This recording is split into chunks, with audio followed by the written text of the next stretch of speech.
দুপুরে বাবা বড় একটা গোয়াল মাছ দিয়ে দুপুরে খাবার খাচ্ছে। মাছটা কোন থেকে লইছিল? আমি কই শুভ মনে সিলেট থেকে আইতে সময় আনছি। আব্বা শুভ সিলেট থেকে আইতে সময় তোমার লাগে আনছো মাছটা? বরুণা থেকে নি? কতটার সময়? কয় বছর আগে?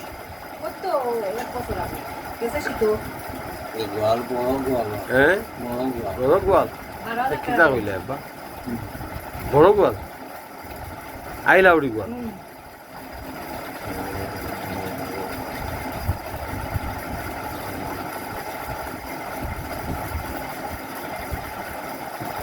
আজকে 19th of August। আব্বাই পাতখারা দুপুরিবেলা গোয়াল মাছ দিয়ে